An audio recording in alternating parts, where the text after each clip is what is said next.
осында шығарған дүниеміз мынандай болды. Кім жанар көрсетті ма, көрсетпеді ма? Мынандай биенің үстінен мынандай дүниені шығардық. Мынау өзінің несін жазады екен сатушылары. Мына сататын компания ғой. Мына компания сатады. Мына астындағы Айдай косметик деген біздің компаниямыз. Осында қалдық, бірақ мынаның ішінде бәрі ағылшынша жазылған, мына жерде тұр да. Марис Милк дейді. Марис Милк деген жаңа бие сүті деген сөз да. Алла бұйырса, мына ғана түрі емес. Енді шампуны бар, сабыны бар. Бұл енді бір күннен келеді ғой. Мынаның өзіне қанша? Мен сізге өткенде айтып кеткелі 3 ай болды ма? 3 айда мына дәрежеге жеттік. Енді Алла қаласа 1 айдан кейін шампун, одан кейін сабын, одан кейін балалардың тамағы, спортсмендерге тамақ, соның бәріне бие сүтін қосуда. Сәлем, құрметті көрермен, Аргумедиа арнасында бүгін біздің қонақта Айтоған Мұқашев негізінен көбінесе қымызбен байланыстырады бұл кісіні. Қымызды зерттегеніне 20 жыл болды. Енді биыл Құдайға шүкір Айеке құтты болсын. Дана осы зерттеудің бір нәтижесі Кореяда корейский косметика шығып отыр да. Сол ең бірінші сол құтты болсын деп айтайық. Екіншіден көрерменге айтайық. Осы жақын арада Айекемен бірге Кореяға сапарға шығамыз. Ол Корея туралы, жалпы біздің бұл проектіміз туралы әлі де айта жатармыз. Қазір мұна жол бойы сөйлесе отырайық Айеке. Жалпы мына қымыз қазақтың жаңағы бір күмәні бар, жаңа қымыздың патенті немістерге кетті деген бір сыбыс шықты осыдан біраз жыл бұрын. Енді соның нақты жауабын сізден естісек. Патент деген бола ма жалпы? Патенттеуге бола ма оны?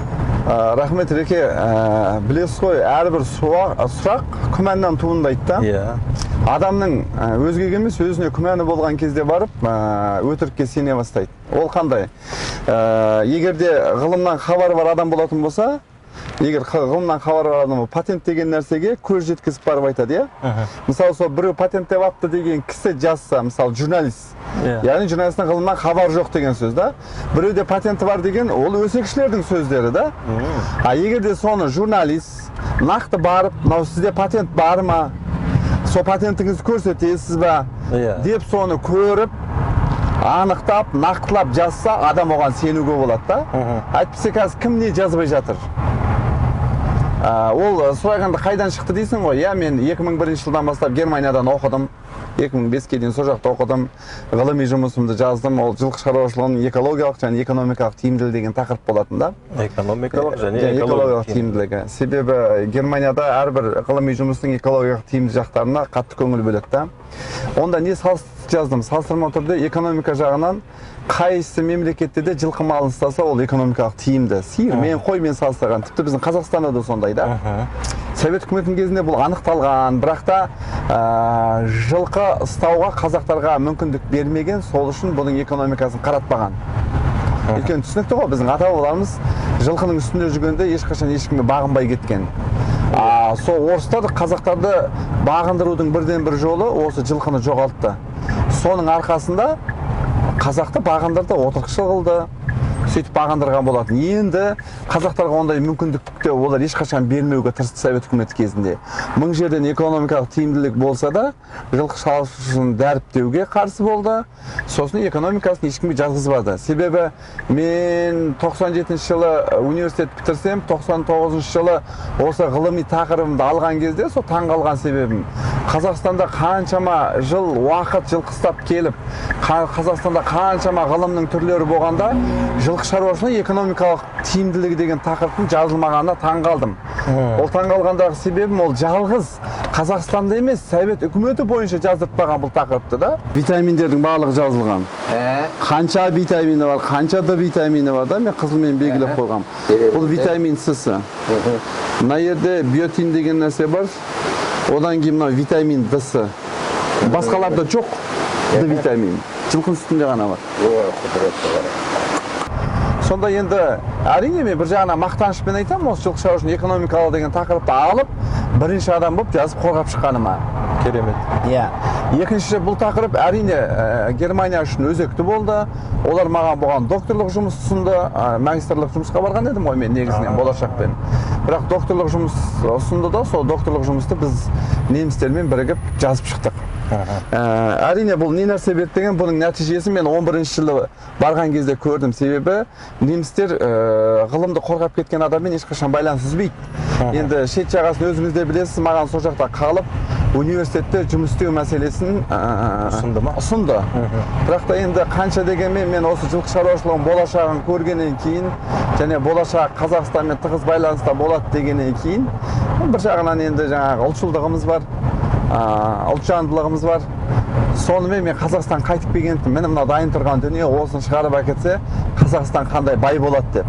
Тіпті менің бір жаңағы немен жетекшімен бірігіп Қазақстанда 1 литр мұнайға кететін шығын мен 1 литр қымызға кететін шығынды есептеп жазғанда әрине 1 литр қымызға салынған инвестиция көбірек пайда әкелетін дәлелдеген болатынбыз да.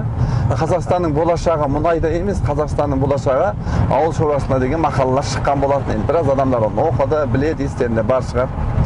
Ол жетті ма біздің жаңа министрлікке, сондай бір органдарға, солар естіді ма? Мен өтірік айта алмаймын, ол біздің ақпараттың барлығы министрлік оқып отыр, қарап отыр, сол ақпаратта шыққан өзекті жаңағындай тақырыптарды да.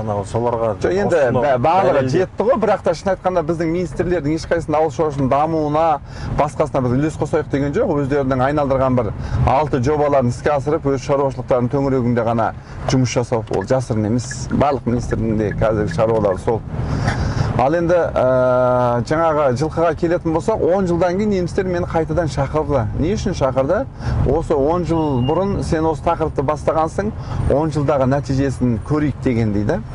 Сол кезде мен қанша шаруашылықтарда болдым, қанша шаруашылықтардан жаңағындай интервью алдым, мысалы, солардың тақырыптарын жаздым, солардың айтқан ойларын ғылыми жұмысқа кіргіздім ғой. Солардың барлығының нәтижесін біз қарадық. Сол кезде 2001 жылы мен Германияға барып жұмыс жасағанда список жазбаймын ба мен мынандағы тізім қанша шаруашылық бар деп. Сонда Германияның төңірегінде бізде шамамен бір 20-ның төңірегінде ғана шаруашылық санадық. Енді интернетқа бәлкім ол кезде кірмегендері болар дегендей. Сосын солардың барлығының ойларын алып, неге жылқы шаруашылығымен айналыстың, бұрын қай шаруашылықпен айналыстың, бұрын жермен айналыстың ба, сиырмен айналыстың ба деген сияқты. Сондай нәрселер кірістірілген болатын. Соның ішінде бір шаруашылық қана 40 жыл үзбей осы жылқы шаруашылығымен айналысып келе жатқан. Қалғандар бір 10 жылдың төңірегінде, 5 жылдың төңірегінде енді бастап жатқан деген сияқтылар болды да. Бірақ үлкен мақсаттары жоқ. Дегенмен жылқымен сүтіне деген сұраныс түсуіне байланысты осы шаруашылықпен айналысып жатқандарын айтқан болатын. Және бұрынғы шаруашылықпен салыстырғанда тиімді екендіктерінде. Әрине мен оның барлығын ғылыми жұмыста пайдаландым ғой. Сонымен менің тақырыбым өте үлкен болып кетті. Себебі жылқы шаруашылығымен айналысып жатқан кезде барсақ, біреу сүтімен ғана айналысып жатыр, біреу ет үшін ғана айналысып жатыр, біреу сүйек үшін ғана айналысып жатыр негізі да. Біреуін теріс үшін ғана айналысып жатқан да. Сүйегінен, негізі жылқының сүйегінен, жалпы сүйектен бұрын костный мука деген жасайтын да, малдарға беретін сүйектің оны да, бұл жерде кальций, фосфор өте көп болады. Соны малдарға асықтық тағам ретінде қосып берген болатын да. Соған сол кальций алып атқан, фосфор алып атқан жаңағы. Көбінесе мен бұны көргенім тауық шаруашылығына жем дайындайды ғой, құс шаруашылығына. Сол құс шаруашылығына дайындалатын жемге қосып атқандарын көрдім да. Мен мына жақта бір сөзіңізді бөлейінші. Көрерменге мынандай нәрсені айтқым келіп тұр. Біздің әңгімеміз тек қана қымыз төңірегінде өрбімейді. Әртүрлі тақырыпта сөз қозғайтын боламыз. Өйткені Айекемен қазір біз бірлесіп, Алматы қаласында да Аргументум деген жобаны біз жалғастырып отырмыз. Құдай қаласа адресінде бәрін кейін айта жатармыз.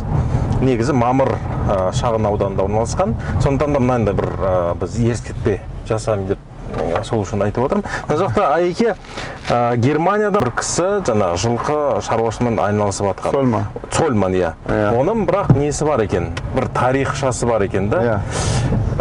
Сонау жаңағы Карлактан ба, Гулактан ба, сонымен байланысты соны айтып өтсеңіз бола ма? Енді ол мәселені мен сол Германияға барғанша дейін мен сол жылы 11-ші класс бітірген жылым болу керек. Егер қателеспесем, 91 жылы, иә. Газеттің бір қиындысынан оқыдым да, біздің Совет үкіметінің ғалымдары Германияға барып келді. Болашақта қымыз зерттеу жаңағы институтын ашамыз деген сияқты қысқаша бір тақырыпты оқып қалғанмын. Ол егеменді Қазақстанда болды ма, есімде жоқ, бірақ бәлкім газеттердің қиындысынан іздеп тапса бәлкім сол табылып қалар деп ойлаймын да мен. Сон бала кезімде оны мектеп бітіріп жатқан кезім ғой сол кезде. Сол бір есімде қалып қойыпты. Одан кейін барып мен университет бітіргеннен кейін немен айналысам деген мәселе шықты ғой. Сол кезде осы қымызбен айналысатынымды, тақырыбымды осы қымыз төңірегінде алатынымды білгеннен кейін мен енді Германияны таңдадым. Себебі білем, ғылыми тұрғыда сол жақта істеген Совет үкіметінің ғалымдар жаңағы бірге ғылыми зерттеу институтын ашамыз деді, бірақ неге ашпай қалды? Осы мәселелерді ашқым келді. Себебі енді түсінікті ғой, 91 жылы Совет үкіметі күйреді, соған байланысты ғылымның бәрі өз күйлерін төкіп кетті да, немістермен бірігіп жұмыс жасаған емес. Сонымен енді Германияға барғаннан кейін де мен жай тұрмаймын ғой, сол шаруашылықты іздедім ең бірінші. Иә, мен ол шаруашылықты таптым, бардым, бетпе-бет. Бірақ сол шаруашылықты бастаған кісі жаңағы шал екеміз Қазақстанда Карлакта түрмеде болған екен да. Бұл шамамен 46 жылдары екен. Сол 40-шы жылдардың соңы, 50-шы жылдардың басы. Сода бұл тіпті мен білем, Карлактың мына біздің ана кісінің айтқан, жазған әңгімелеріне қарадым ғой. Сонда бұл Қаражал жақ болу керек та, бұл кісінің отырған жері. Сонда жазған, біз осындай өте ауру қатты меңдеп кетті. Жүруге шаман болған жоқ. Біз ашық шахталарда жұмыс істейтін ек. Ол Жезқазған деген қаланың төңірегі деп айтатынды, сол жақ бағытта. Сонымен мен шамамен ойлап отырмын, өткен әңгімесінің арасында Жайрем деген сөз бар да, сонда ойладым, бұл кісі значит Қаражалдың төңірегінде болған деп та. Сонда айтады, сонда мен енді жүруге шамам келмей қалды. Туберкулездің ашық түрі болды деп та. Сосын мені қолыма документімді беріп, сен Германияға кете беруіңе болады деп айтты деп. Бірақ мен Германияға кетпек түгілі түрменің сыртына шығып, ішке кіруге мүмкіндігім болмайтын, әлсіз болатым деп. Бірақ жаңа Совет үкіметінің кезінде бұл тұтқындардың барлығы жаңағындай жер асты жұмысын істеді, сонымен бірге халықпен мінез құлықтары дұрыс адамдар халықпен контактыға да рұқсат берді ғой. Сол кезде бұлар ауылдарда монша салған, ауылдарда жаңағы айтып отыр өзінің ол кісінің әңгімесінде вокзалдарды салған, сосын ғана темір жолдың бойларына талдар еккен, сол жұмыстарға байланысты біз кісілермен көп араластық деп та. Сонда менің жақсы досым болды деп айтады, атын ұмытып қалдым, қойшы. Соның үйін жөндеп бердім мен, өйткені тойып тамақ ішу үшін сондай нәрселерге баратымыз деп. Содан мен ауырып шығарып тастады дегеннен жалғыз танитын досым соған бардым дейді да, қазақ. Сөйтіп енді қағазың бәрі қолында екен, онда біз жайлауға көшіп баратырмыз, сен бізбен бірге жайлауға жүр деп айтты дейді. Енді менде басқа амал жоқ қой, әйтеуір күнімді күйттеп айтты дейді, енді сенің тамағыңды мен беріп отырамын, саған айлық төлеймін деп айтпаймын деп. Сонымен атқа мені мінгізді дейді. Сонымен біз қойдың артында аттан құлақ қалмасын деп мені атқа байлап қойды, сонымен біз 3-4 күн жүріп жайлауға көштік дейді. Сол жайлауға бардық, жайлауға барғаннан таңертең жаңағы биені сауады ол, содан сүтті береді дейді. Сол таңертеңнен кешке дейін сол биені сүтін ішумен болдым дейді. Одан кейін жаңағы бір аптадан кішкене жүруге, үйтуге ұштағаннан биені өзім сауып ішетін жағдайға жеттім дейді. Қойын бағып келем, қойына қарасам, әйтеуір тамағымыз ортақ, ол кезде қай бір тамақ дейді да. Сонымен содан жүргеннен енді мен білдім дейді, денсаулығым жақсарып келе жатқанын дейді. Күзде бұл майдың ортасы кезі болатын дейді. Күзде октябрьдің аяғында біз жайлаудан қайттық дейді. Күн салқындата бастаған кезде. Сонда мен деген уже қайтқан кезде аттың үстінде өзім жүрем, 2-3 күн бойы жаңбырдың суыққа қарамай малды бәрін ауылға әкелдім дейді да. Сонда мен түрмеге келгенде түрме басшылары таң қалды дейді. Себебі документті мен қолыма бергенде мен өледі деп ойлаған бәрі дейді. Бірақ 3 айдан кейін өлген емес, жаңағындай төбелесуге дайын тұрған адамды көргеннен кейін. Бірақ документ қолымда болғаннан кейін мен енді Германия қайдасында соған тартып тұрдым дейді. Егер қателеспесем, бұл уже жаңағы 40-шы жылдардың аяғы емес, 50-шы жылдардың ортасы болу керек. Себебі мына Сталин өлгеннен кейін барып еркіндік бере бастады ғой Карлактарға да. Сосын ол өзінің өмірбаянын 60-шы жылдардан бастайды Германияға келіп. Сонда мен ойлаймын 50-шы жылдардың аяғында бұл келді. Сол 1-2 жыл ана-мына о жақтың бір жұмыстарында болып, сосын бұл ветеринар, мал дәрігері деген диплом алып шыққан екен да. Сөйтіп бір ауылда кәдімгі мал дәрігері болып жұмыс жасаған бір регионда. Содан ең бірінші айлығыма бие сатып алдым дейді. Елдің бәрі күлді дейді, жаңа жылқы сатып алды. Сосын жаңа жылқы сатып алғаныма күлгеннен бұрын дейді, енді ол кезде жаңағындай. Содан жылқының сүтін сауып мен ішкен кезде тіпті мазақ қылды дейді елдің жұрттың бәрі. Ол кісінің енді жаңағындай еске түсіріп айтып отырған әңгімелері ғой. Мен ана тек несінен оқыдым да, жазбаларынан. Сонда сол кезде, сосын қай кезде де мен осыны жылқының сүтінің адамға ем екендігін айтқым келді дейді. Сол кезде орысша білем, мен орыстардан әдебиеттер жазғызып алып оқып тұрдым дейді. Жылқы шаруашылық жайында, жылқы жайында, қымыз жайында. Бірақ та менің мамандығым мал дәрігері болғаннан кейін мен оны ашып айта алмадым. Бірақ адамдармен таныстым, соларға айтуға тырыстым дейді да, кісілерге айттым. Ауырған адамдар болды дейді да, сол жерде тері ауруымен, әртүрлі аурулармен. Бірақ мен солардың барлығын алып кеп, сол бие сүтін іш жазыласын деп, сонымен жазып шыққан адамдар көп болды дейді. Сосын кейін барып бір аллергиялық ауруы бар екен дейді, бір дәрігердің.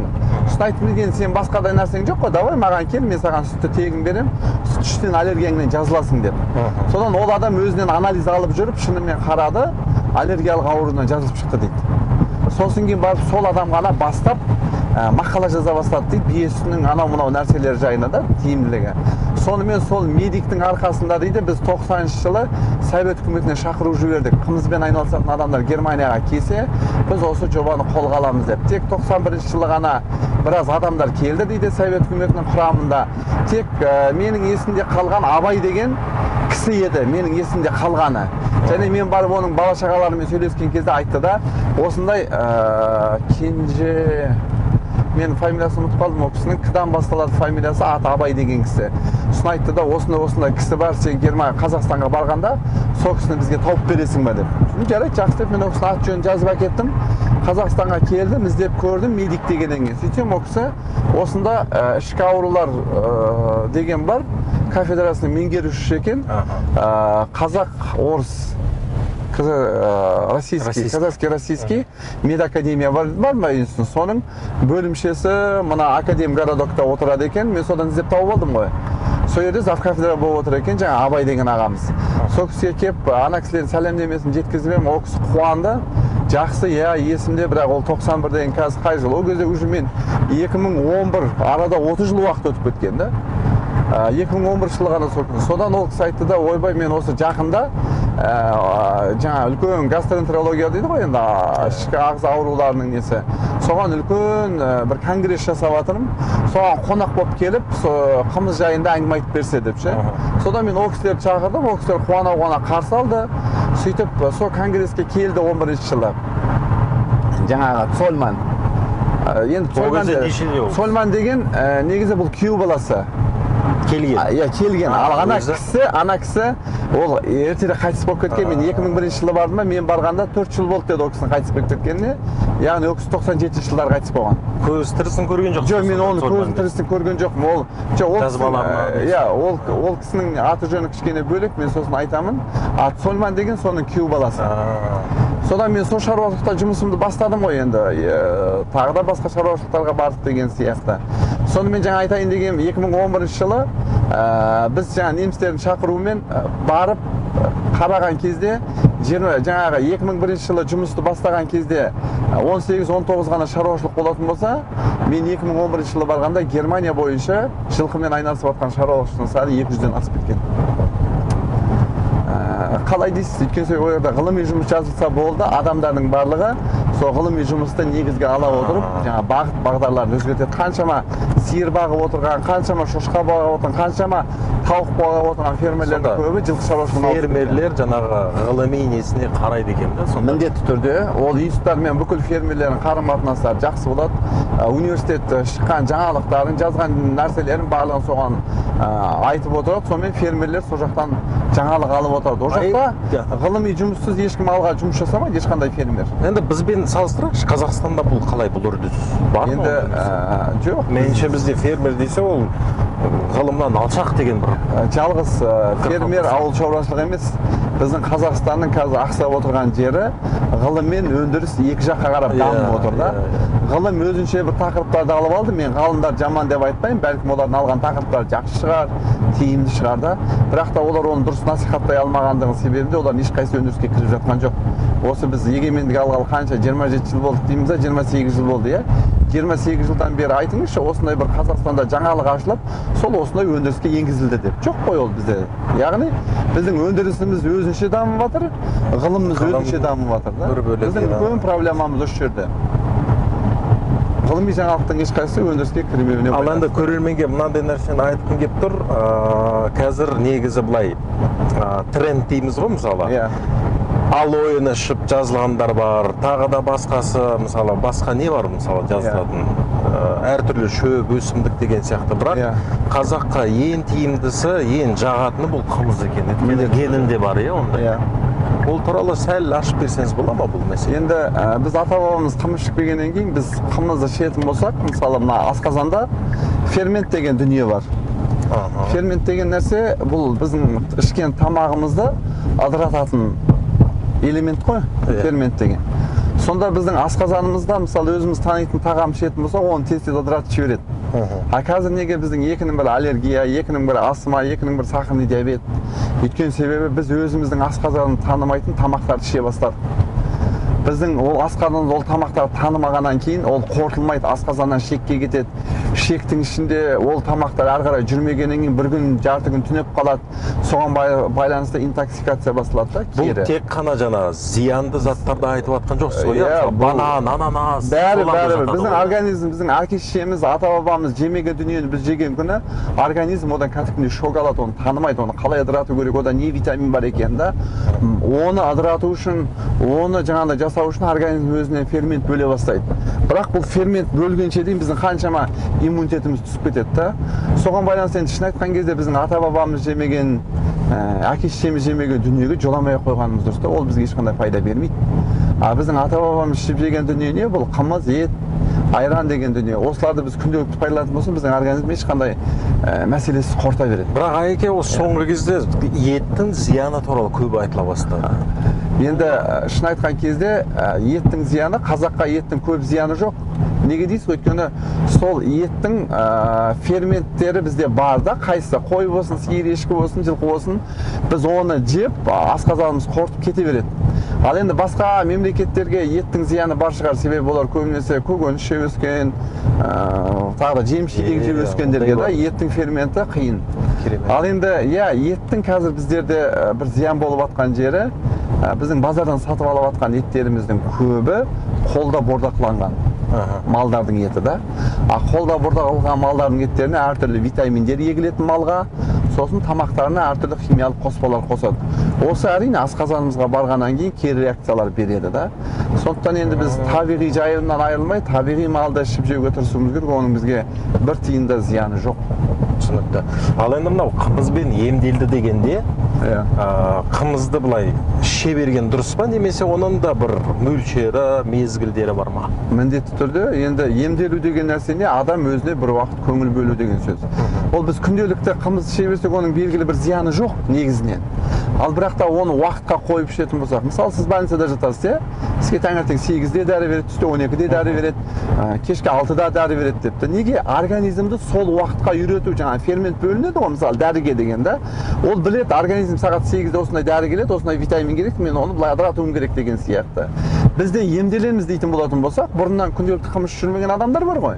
Сол да қымызды белгілі бір уақытқа қою керек. Таңертең мысалы аш қарында болатын болса, сүт үшін биенің да. Түскі тамақ ішкеннен кейін сол тамақты бір жағынан қорытуға көмектеседі. Бір кесе, екі кесе қымыз ішін. Кешке жақын тамақ ішкеннен кейін бір жарты сағаттан кейін, бір сағаттан кейін қымыз ішін. Бұл тамақты ыдыратуға да көмектеседі. Bir жағынан, екінші жағынан ем болады. Сонда адам жаңағындай қымызды ішуді белгілі бір уақытқа қоятын болса, бұны цикл деп айтады. Сол келген уақытта соның бәрін дұрыс ыдыратады да. Бұл яғни егерде біз отырып алып анда-санда айына бір литрлеп қымыз ішсек, ол бізге жай сусын да. Біз оны күнделікті өмірімізге кіргізіп, уақыт-уақытымен ішіп отыратын болсақ, ол бізге дәрі болады. Яғни ас мәзірінде болу керек дейсіз, әр қазақ. Міндетті түрде. Ал енді мысалы қымыздың қазіргі бағасы нарықтағы 600-700 теңге 1 литрі. Ол негізі қымбат емес па? Егерде қымыздың құрамына келетін болсақ, қымыздың пайдалы жағына келетін болсақ, бұл өте арзан. Себебі бұл дәрі. Сіз егерде жаз бойы жақсылап, белгілі бір уақытқа қойып, бір ай ғана қымыз ішіңізші, мықтаса бір 30 мың, 40 мың теңге ақшаңыз кетеді, жалпы анасы бар, мынасы бар. А бірақ та сіз қысты күні 30 мың, 40 мың теңгеге дәрі алмайсыз. Мен оған енді орысша айтқанда гарантия, қазақша айтқанда кепіл беремін да. Қымызды диета дейсіз. Ал енді Айеке, мынау қыс мезгілінде мысалы оны сақтаудың түрлері қандай? Және де мен білуімше, жаңа сізде порошокқа айналдыру деген бір технология бар екен. Сол туралы да бір ауыз. Енді порошокқа айналдыру технологиясы біз немістің технологиясын пайдаланып отырмыз, ол қашаннан бері айтып келе жатқаннан кейін. Ол жерде жалғыз биен сүтін кептірмейді, ол жерде көп нәрселерді кептіреді, овощ, фрукты болады ғой, жаңа бананның да, алманың да кептірілгенде, оның барлығы сол технологияда кептіріледі. Әрбірден соң одан вакциналарды да жасайды кептіріп. Технология өте қымбат, әрине, ол технология кепкен сүтті алып ішемін десеңіз, сізге ол қымбат түседі. Технология қымбат. Ал енді Қазақстанда соны алып порошогын ішкен емес, Қазақстанда күнделікті биен сүтін алып ішу мүмкіндіктері көп. Қазір қаланың маңайының бәрінде бие сауады. Ауылда да ол қазір алу мүмкіндіктері бар. Ол бәрі қоспасыз деп айтуға бола ма?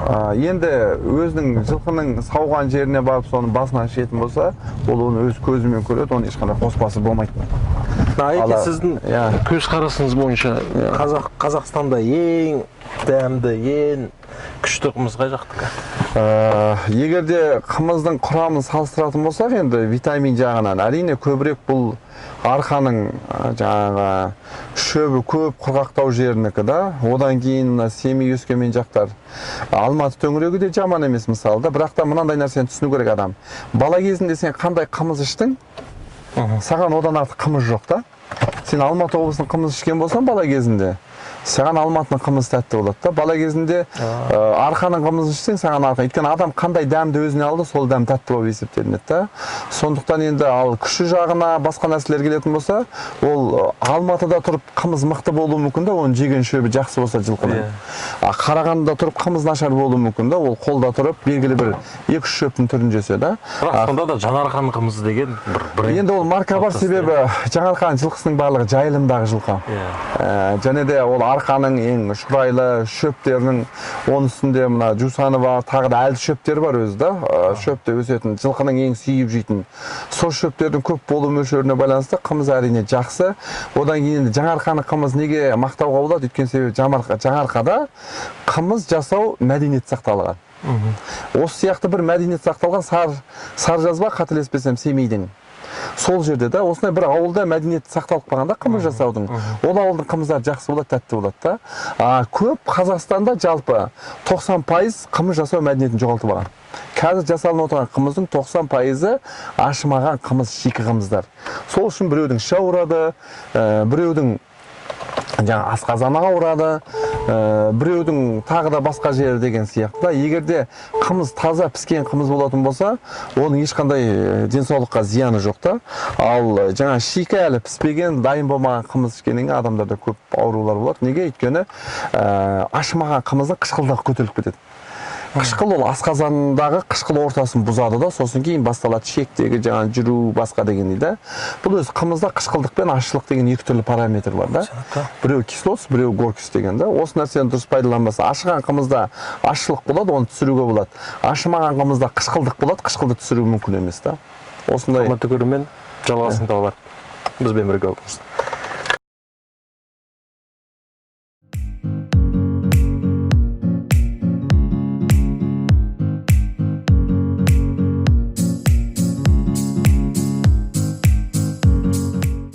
Денсаулығыңыз қалай? Өз шаруам қалай? Құдайға шүкір жүріп жатырмыз. Жақсы, жақсы барды, презентация жасады дейді. Ассалам. Қуанып қалдық, саламаттық. Сол істеп жатқан жұмысымызды көрсетейік деп. Енді сізге кел деп айта алмадым, бара алмадым деп нағыламын. Соған Жанарға келе қал. Мына шығарған дүниеміз мынандай болды. Кім Жанар көрсетті ма, көрсетпеді ма? Мынандай биенің үстінен мынандай дүниені шығардық. мынау Бір өзінің несін жазады екен сатушылары. мына сататын компания ғой. Иә. Мына компания сатады.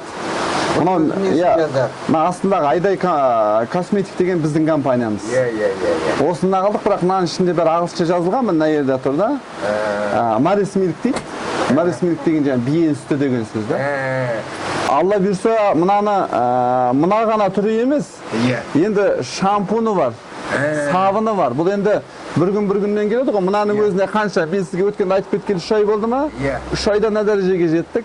Енді Алла қаласа 1 айдан кейін шампун, одан кейін сабын, одан кейін балалардың тамағы, ана спортсмендерге тамақ, соның бәріне бие сүтін қосуда.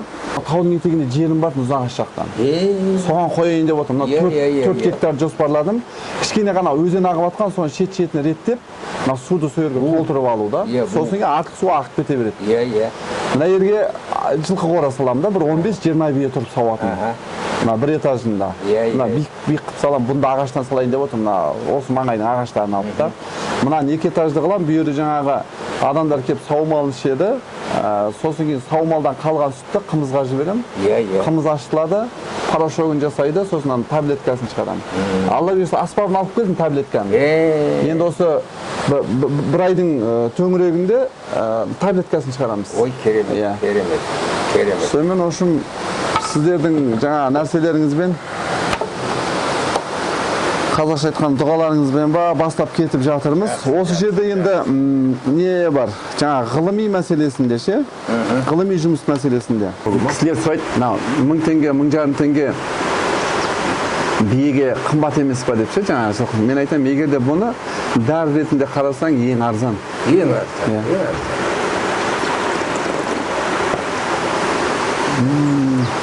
Балдай. Мен нәрседе өзінің болмысында жасау керек қой. Міндетті түрде.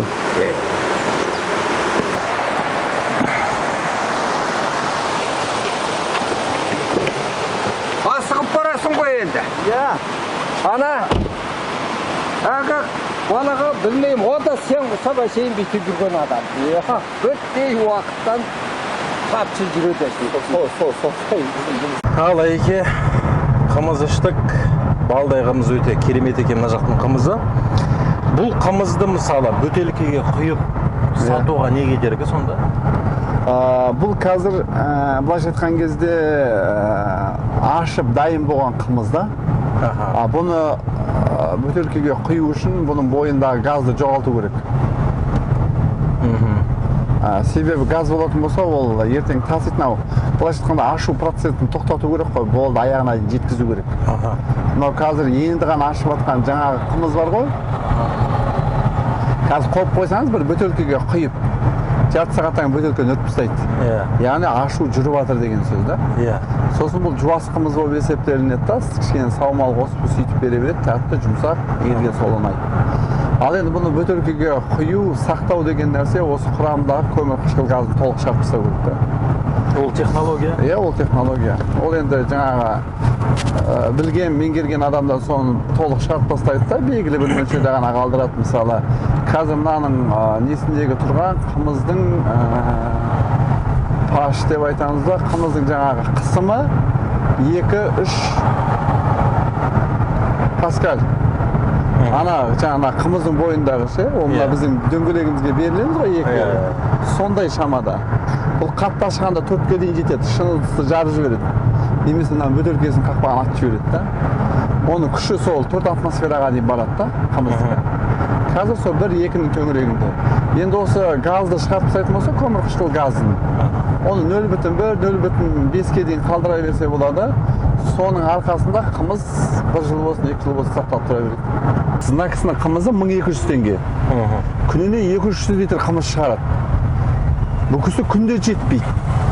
Неге? Қалада 600 теңгеден толтыр қымыз, ешкім алмайды. Неге? Өйткені себебі бұл қымыз ел дәмін біледі, оның бағасына қарамайды. Жақсы қымыз болғаннан. Қазір 600 теңгенің қышқылы көтеріліп кеткен қымызды әкеліп беремін, 500 теңгеге де алмайды ешкім да.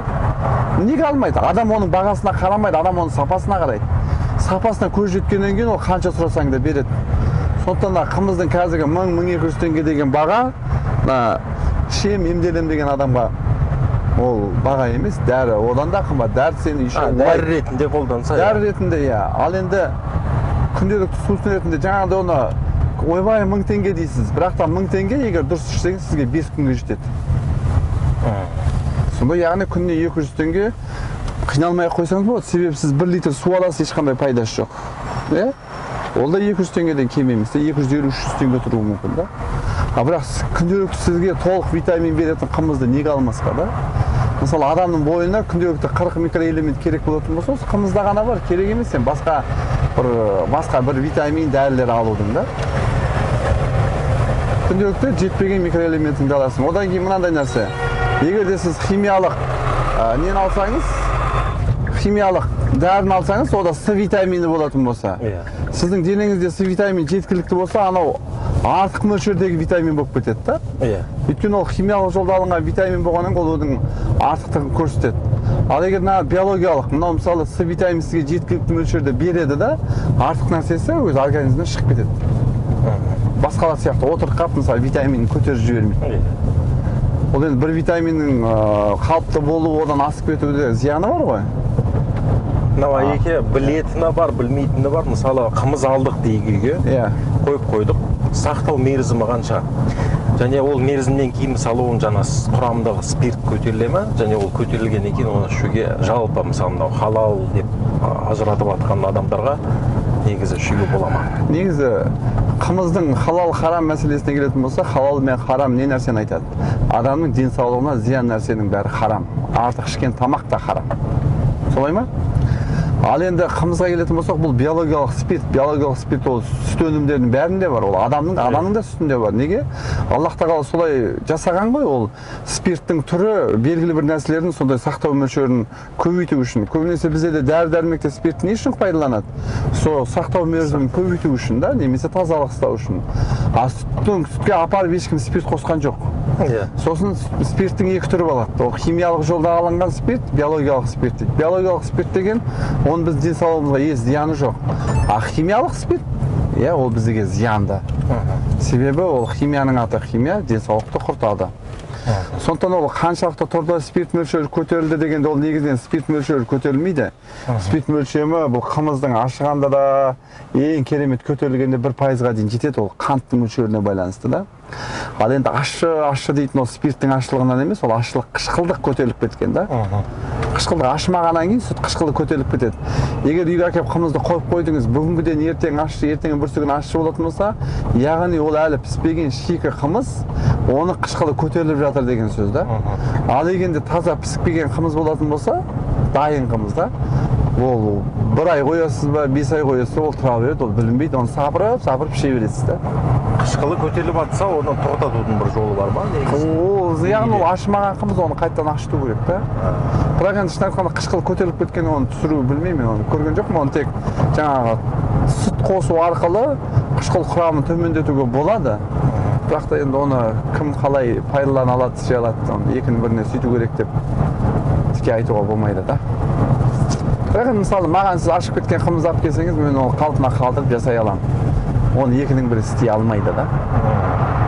Сондықтан егер мүмкіндігі бар, қымыздың барлығын салқын жерде сақтау керек.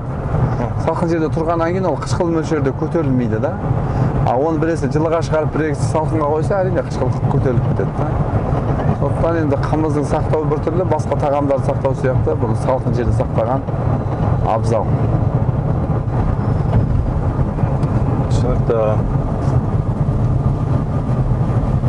Енді халал харам мәселесіне қараған кезде ол жылқы түсті қай кезде халал, ешкім харам болатында жылқының сүтін ішіп, жаңа қымызды мас болып қапты, қымыздың жаңағындай мас болып біреуді ұрып тастапты, ондай біздің тарихта кездескен емес. Бұның құрамындағы спирт адам ағзасына өтеді, керісінше соның арқасында қаншама денедегі токсиндар мен микробтар шығады да, қымыздың ем болатын себебі осы жерінде. Ол адам денесіндегі жаңа өлген клеткаларды, микроэлементтерді, токсиндарды шығарудың арқасында өзінің белсенділігін арттырады. Сөйтіп бізбен бірге болыңыздар.